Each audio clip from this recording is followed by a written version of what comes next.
Hello, this is wmpyr. This is my unofficial video response to Mr. Nick Drossos, who has a very successful YouTube self-defense channel.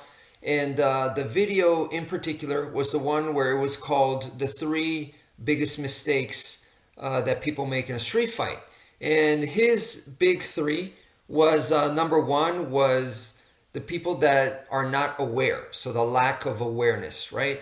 Number two, he says underestimating your opponent is a huge mistake. And number three, he basically has to do with assumptions. All right, so people assume what they're going to do to the opponent and what the opponent is going to do. And you've heard the saying in what Under Siege 2, the Steven Seagal flick, the main bad guy said assumption is the mother of all f-ups, right? So, okay, cool. Those are his three, and I don't disagree with the guy or anything. I think those are excellent points. I will say that from my own opinion, from my point of view, that those three that he personally picked out, I kind of feel are like more for an advanced person. I'm supporting what he's saying, but I'm going with something more basic to mix in with his. So on a bad day you could go to something more basics, and on a good day, go for the three that he mentioned. All right. So let me just get started. On number one is, I think you got to get ready. If you're not ready, and you can see videotapes on YouTube where if the person's not ready and boom, they get caught, you could get knocked out. It's that quick, that fast. One hit, it can end it. So you got to get ready. And sometimes ready isn't just about, you could be arguing with the person in front of you and it's getting hostile, yet you're not doing anything about it. And this dude is going to punch you, or this dude's going to attack you, or whatever, and you're a police officer or whatever, right? So in that case, you're getting involved in the argument with the person and you're not doing the stuff that's necessary to get ready for the physical part. Then it doesn't matter that that it's coming, or none of that matters, because you are not ready for it. Okay, so you need to get ready. You need to tense up. You need to, whatever it takes, to know that you're about to get, you're gonna get in a scruffle. It's gonna be very physical. In couple of seconds, you're gonna be breathing very, very hard, and it's gonna get nasty and all that. So number one, like I said, get ready. Number two, I say you gotta have a plan. Any plan. I don't care if the plan's not great. All right. A person who has a plan versus a person who doesn't have a plan, the person who has a plan is at an advantage. Okay. The only way that the person without a plan is at a better place is they're good enough that they're able to adapt.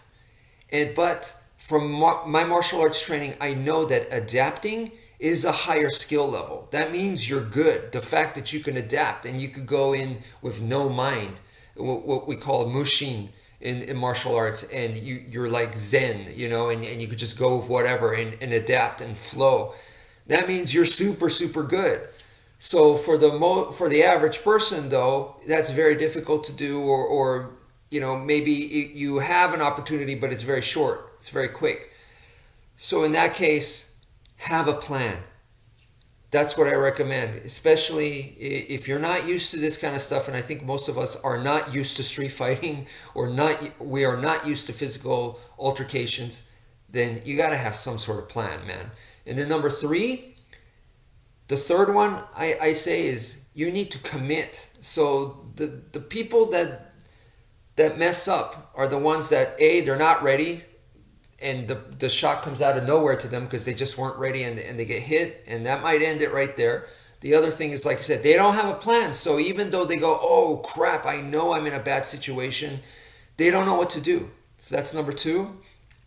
Number three is they don't commit. What happened to me one time, I sparred a guy, and this dude was fresh out of the military, big strong dude, and I thought, and this was my own mistake, but I thought we were going to go nice and light, that it was going to be a friendly sparring match.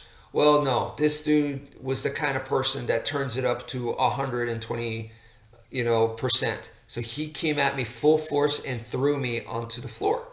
But because he didn't commit, I just got right back up. And I was like, oh, okay, that's how you want to do it, you know? So if he had committed and kept going, I mean, he just threw me. It was a beautiful, like a judo throw. I mean, he pulled off a beautiful textbook technique. He was in an advantageous position.